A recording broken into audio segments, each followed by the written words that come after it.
Good morning, guys. This is Donna from Faith in God. Today I'm going to do a video on something that's very close to my heart, um, in a sort of bad, guilty way. With the holidays coming up, if you live in the States, we have Thanksgiving and we have Christmas and New Year's. And we all know that during the holiday season, the feeling of loneliness and dread or whatever is really high. So the suicide rate is also high. And the reason that's so close to my heart is because my first husband committed suicide out of loneliness or whatever.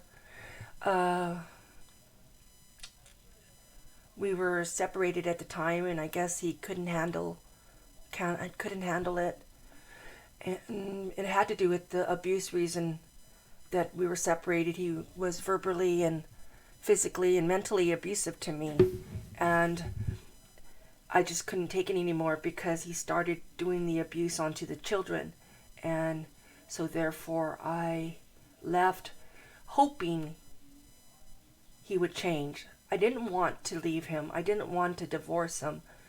I was one of those people that felt that once you got married for life. I had God in my life then, and I was a Christian, and I was working on trying to get back together with him. It had only been a week when he had committed suicide. He had used a gun and he had self-inflicted gunshot. And the guilt that it leaves on the people that are left behind is devastating, to say the least. It's very hard for me to deal with it, even now, even so many years later. And I would never wish that upon anybody. I mean, I know how it feels to be alone. And that's probably the reason why I stayed with him for so long, despite the abuse, was because the thought of being alone was more than I could handle. And yeah, I had God in my life, but I also had the devil telling me that I was not worthy of God's love. And when I kept praying to God to ask for some kind of relief from the pain, physical pain, emotional and mental pain I was feeling from the abuse, I didn't see any outcome from it, you know. So I left, and the guilt of it has devastated me beyond words.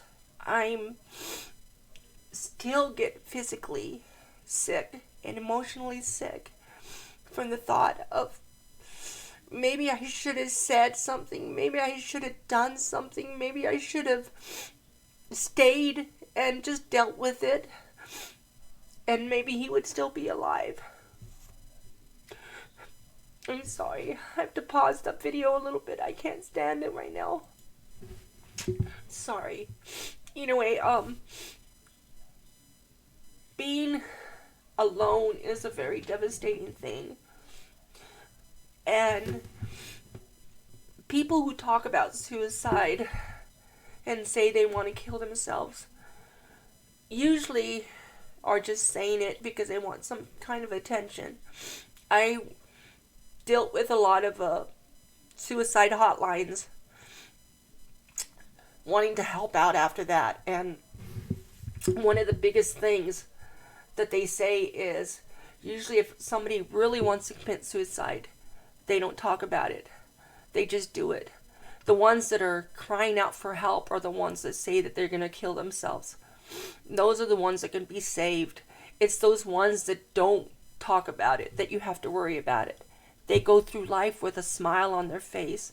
They go through life feeling like they're just the normal person. In fact, most people that end up committing suicide and doing the job, the people around them are like, I never thought they were like that. So this is what this video was about, is to, we as Christians, we have to realize that even though somebody may have a smile on their face and somebody may go through life doing things, after a while, when you go through life doing things, it becomes sort of robotic.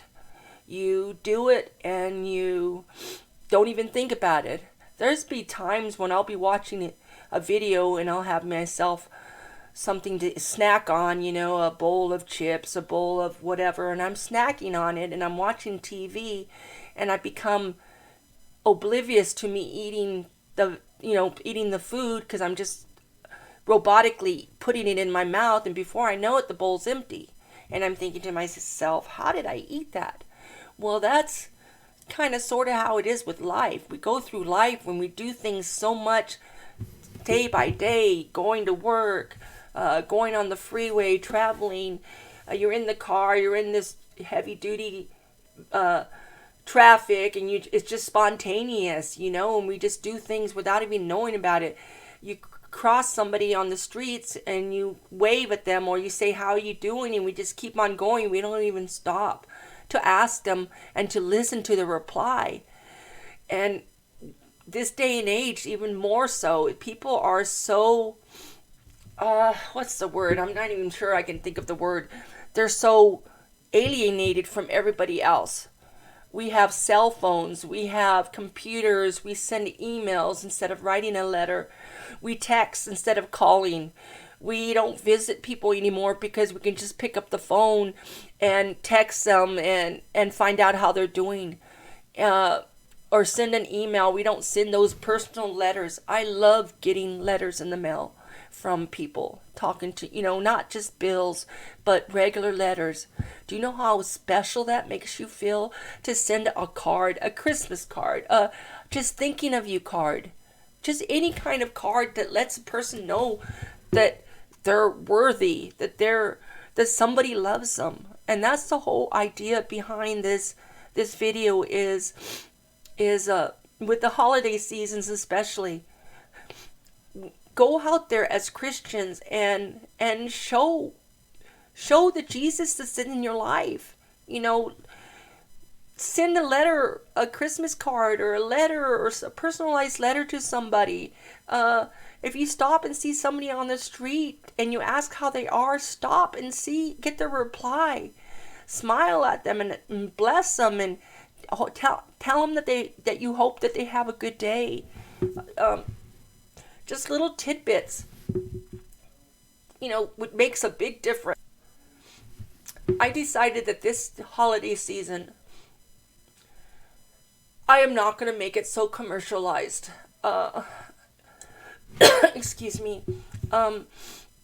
They start advertising Christmas before Halloween's even here. They start advertising it in September. And it's getting earlier and earlier every year. And yeah, we all want to do, have those wonderful presents. We think that buying these things make up for the rest of the year, but it doesn't. People, it doesn't. I decided that this year, everything I give is going to be handmade. It's going to be made with my love that I have for people. I'm going to bake goods. I'm going to package them up. I'm going to put them in nice little jars. Things that they can make their own cookies, put the recipes and everything and the ingredients into a jar, and make everything homemade, Bake a bunch of cookies. I'm always baking. I'm always sending cookies to my husband's job, for them to eat, because I love baking, but I don't want the cookies around me because I tend to eat a lot of stuff. And that's my problem. That's the reason I'm in the predicament that I am now. So the only thing I feel like I can do is bake, but I bake to please other people. And that's what I'm going to do this year. I'm going to bake goods. I'm going to give it to the neighbors. We had this neighbor move out across. We live in a cul-de-sac. We had this neighbor move out. An old man all by himself. His garage door never opened up. In fact, there was grass growing in the driveway, and he would always park his truck next to his driveway, and I would be out front doing my yard work, and he would always give me a wave, and I would wave back. We've lived in this cul-de-sac for 7 years. The man finally moved out, and I found out from the neighbors that he's been alone. He's never married. He didn't have any kids. He was by himself. His one brother that he had died a few years past, and he was lonely. And he finally decided to move out because the place was too big for him. So he moved into a smaller, tiny place. But we had been here for 7 years, and I never once went and found out who he was. A little tiny cul-de-sac that we live in. There's probably 7 houses, and I don't hardly know anybody. I know the neighbors on the left of us, on the right of us, sorry. And I'm starting to get the people on the left of us, but that's ridiculous, people. Neighbors used to have barbecues together. Back in the 50s and 60s, people would come over constantly bringing baked goods or just coming by to just say hi. And we don't do that no more. And we call this progress. What kind of progress is that when you take away the element of personal touch or a gentle hand or a talk? So my mission for this holiday season and for the rest of the year and the rest of the time that we're here on earth, I am going to get to meet my neighbors. I'm going to make baked goods, take them over there, even if I have to hobble because I can't walk very good. I'm taking it over to say hi, to welcome everybody to the neighborhood and tell them how sorry I am that I have been so alienated from them. And I hope you guys will do the same thing. You know, let's try to keep those people from doing suicide this year, please. I'm begging you. Do it for the love of God. Do it so we can save some souls. There's so many opportunities to save people. Not only to save them for God, but to save them from destruction. You know, I know this is not a video people like to talk about with suicide. And I know I'm probably not going to get very many views. The few subscribers that I do have is probably going to leave. But you know what? I don't care anymore. I'm doing this video for God. I'm doing it because my heart breaks when I think about all the people that are lonely. I have never, ever had a friend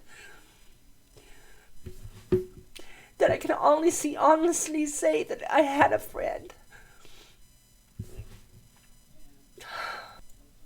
When I was growing up, my parents wouldn't allow us to have friends. So I learned not to communicate with people that way. When I got married the first time, my husband forbidden me from having friends because I guess he thought people would notice that I was getting abused. And now that I'm married to this wonderful man, I don't know how to interact with other people. It took me forever to do videos because I felt like I wasn't worthy. And I don't want anybody else to feel that way. So please, when you go out and meet somebody along the way, give them a smile and stop and let them know that they're worthy. I love you guys, and I hope you have a wonderful day. God bless you.